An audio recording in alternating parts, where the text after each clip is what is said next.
మనస్పర్ధలతోనే ఇద్దరి మధ్య గొడవలు జరిగాయి. ఆ గొడవ తర్వాత ఒక్కసారిగా భార్యని బండరాయితో కొట్టి చంపాడు భర్త శ్రీకర్ రెడ్డి.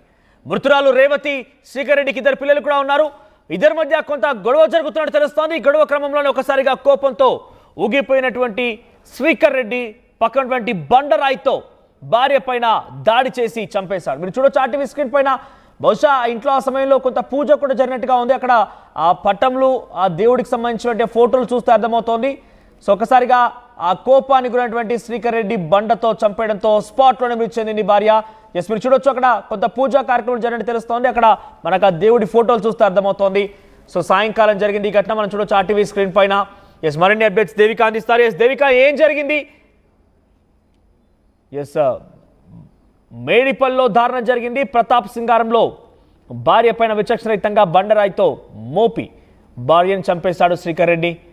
సో కోపంతో ఒక్కసారిగా విచక్షణ కోల్పోయి బండరాయితో భార్యని చంపినట్టు తెలుస్తోంది. ఇద్దరు పిల్లలు కూడా ఉన్నారు.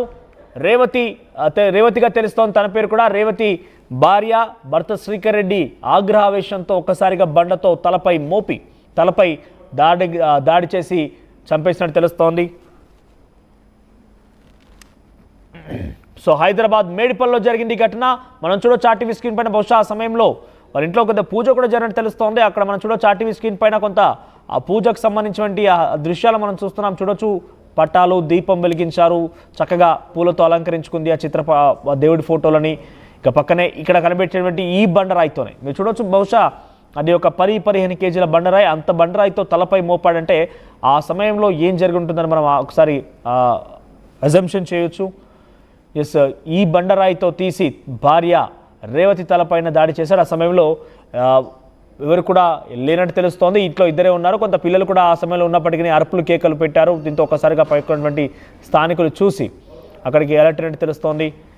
ఎస్, ఆ శ్రీకర్ రెడ్డి, రేవతికి ఇద్దరు పిల్లలు కూడా ఉన్నారు.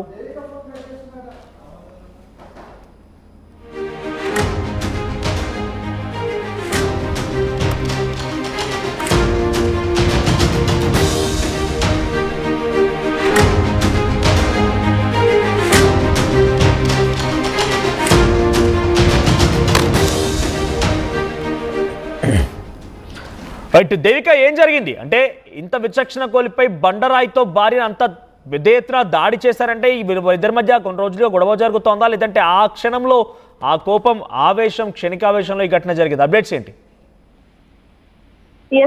హైదరాబాద్ మేడిపల్లిలో దారుణ ఘటన చోటు చేసుకుంది. ప్రతాప్ సింగారంలో భార్యను చంపిన భర్త.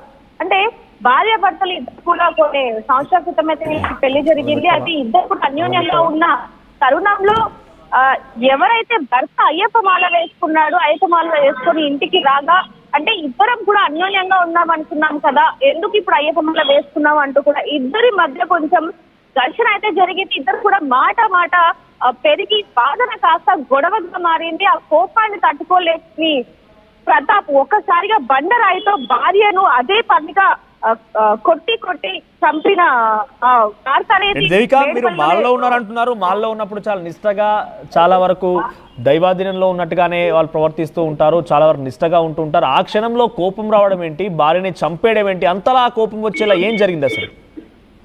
అంటే ఇక్కడ మనోజ్ ముఖ్యంగా చూసుకోవాల్సింది, ఈ రోజులో కోపం అనేది ఎంత పనికైనా దారి తీస్తుంది అనేది ఇక్కడ మనకి చాలా క్లియర్ గా అర్థమవుతుంది. ఎందుకంటే అయ్యప్ప మాల అనేది చాలా పవిత్రమైనది, ఎంతో ప్రశాంతంగా, అంటే కోపాన్ని కూడా అణిచివేసే ఒక అయ్యప్ప మాలలో ఉండి కూడా ఆ వ్యక్తి ప్రతాపాన్ని వేసి తన భార్య ఏదైతే ఒక మాట అనిందో దాన్ని తీసుకోలేక ఇద్దరి మధ్య వాదన అనేది అదే పనిగా పెరిగి ఒకసారిగా అక్కడ దగ్గరలో, అంటే ఇంట్లో ఈ ఘటన చోటు చేసుకుంది. దగ్గరలో ఉన్న ఏదైతే బండరాయి ఉందో, అంటే ఇంట్లో కొన్ని సామాన్లతో పాటు బండరాయిని చిన్న రాళ్ళను కూడా వాళ్ళు పెట్టుకోవడం జరిగింది. అంటే కొన్ని ఇల్లు వాళ్ళది ఏ విధంగా ఉంటుందంటే, ఇంటికి మనం పురాతనమైన ఇల్లు కాబట్టి దగ్గరలో ఉన్న బండాలు ఏవైతే వాటిని తీసుకొని ఒకసారిగా భార్యన కోపం తగ్గేలాగా అదే కొట్టడం అనేది ఇక్కడ కూడా దారుణంగా చోటు చేస్తుందని చెప్పచ్చు.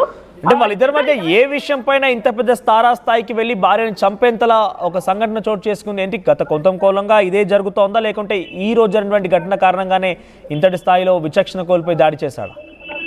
వీళ్ళిద్దరి మధ్య కొన్ని రోజుల నుంచి చిన్న గొడవలు అనేవి జరుగుతున్న నేపథ్యంలో అయ్యప్ప మాల వేసుకుంటే కనుక ఇంట్లో ఉన్న గొడవలన్నీ కూడా సర్దుమణుగుతాయి. అలాగే మంచి జరుగుతుందంటూ కూడా కొంతమంది భర్తకి చెప్పడం, కొంతమంది భర్తకి చెప్పడంతో, స్పీకర్కి చెప్పడంతో స్పీకర్ అయ్యప్ప మాల వేసుకుంటే మా కష్టాలన్నీ తొలగిపోతాయని చెప్పి అయ్యప్ప మాల వేసుకోవడం జరిగింది. కాకపోతే ఇక్కడ ముఖ్యంగా భార్య అనుమతి లేకుండా వేసుకోవడం అనేది భార్య జీర్ణించుకోలేకపోయింది. ఇంటికి మాలలు వేసుకున్న తర్వాత ఇంటికి వచ్చిన తర్వాత మాల ఎందుకు వేసుకున్నావు నాకు చెప్పకుండా అని చెప్పి ఇద్దరి మధ్య కూడా మాట పెరిగి అది వాదనగా మారి దగ్గరున్న బండరాయిని తీసుకుని ఆ కోపాన్ని అదుపు చేసుకోలేక ఒకసారిగా భార్య మీద అదే దాడి జరగడం జరిగింది. ఆ దాడి జరుగుతున్న సమయంలో ఇద్దరు పిల్లలు కూడా ఉన్నారు. మరి పిల్లల ముఖం కూడా చూసి ఈ విధంగా చేయడం ఏంటి అంటూ కూడా చుట్టుపక్కల వాళ్ళందరూ కూడా ఏదైతే కేకలు ఉన్నాయో ఆ కేకల్ని విని చుట్టుపక్కల వాళ్ళందరూ కూడా అక్కడికి వచ్చి పోలీసులకు ఇన్ఫర్మేషన్ ఇవ్వడం జరిగింది. ఏదైనప్పటికీ అయ్యప్ప మాలలో ఉండి ఈ విధంగా ప్రవర్తించడం అనేది ఒక రకంగా అందరూ కూడా భయానికి గురయ్యారని చెప్పొచ్చు. ఎందుకంటే కేవలం అయ్యప్ప మాల వేస్తున్నాడన్న ఒకే ఒక కారణంతో భార్య ఎందుకు వేస్తున్నాను అడిగినందుకు ఇద్దరి మధ్య మాట పెరిగి ఈ విధంగా జరిగినట్లయితే చెప్తున్నారు. దీని మీద పోలీసులు కూడా కేసు నమోదు చేసుకుని దర్యాప్తు చేపడుతున్నారు. మరి ఈ కారణాలే ఉన్నాయా లేదా ఇంకా ఏ ఇతర కారణాలు ఏమన్నా ఉన్నాయా అనే నేపథ్యంలో కూడా పోలీసులు దర్యాప్తు చేపడుతున్నారు. మనోజ్ రైట్ వికాసం మొత్తం మీద మేడిపల్లిలో దారుణం జరిగింది. ప్రతాప్ సింగారంలో భార్యని చంపాడు ఒక భర్త. ఇన్ఫాక్ట్ ఆయన మాల కూడా వేసినట్టు తెలుస్తుంది. అయ్యప్ప మాలలో ఉంటూనే ఇద్దరి మధ్య కొంత గొడవ చోటు చేసుకోవడంతో ఈ గొడవ కారణంగా విచక్షణ కోల్పోయినటువంటి భర్త శ్రీకర్ రెడ్డి ఒకసారిగా బండతో భార్య తలపైన పదే కొట్టడంతో ఆన్ ది స్పాట్లోనే భార్య చనిపోయింది. ప్రస్తుతం ఈ కేసు పైన మేడిపల్లి పోలీసులు విచారణ చేపడుతున్నారు. అయితే గత కొంతకాలంగా గొడవలు జరుగుతున్నాయి ఈ కుటుంబం మధ్య. అయితే ఈ గొడవలకి కొంత ఫుల్ స్టాప్ పెట్టాలని అయ్యప్ప మాల వేసుకున్నట్టు తెలుస్తోంది. అయ్యప్ప మాల వేసుకున్నప్పటికీ ఇద్దరి మధ్య గొడవ జరగడంతో ఈ ఘటన చోటు చేసుకుంది. వారిద్దరికి ఒక ఇద్దరు పిల్లలు కూడా ఉన్నట్టు తెలుస్తోంది. సో ప్రస్తుతం ఒక్కసారిగా ఈ ఘటన కలకలం రేపుతోంది ఆ ప్రాంతంలో. ఆర్టీవీ యాప్ వార్తల్ని క్షణాల్లో చదివే అవకాశం ఉంటుంది. ఒక న్యూస్ పేపర్, ఒక టెలివిజన్ ఛానల్ మీ చేతుల్లో ఎప్పుడూ ఉంటాయి.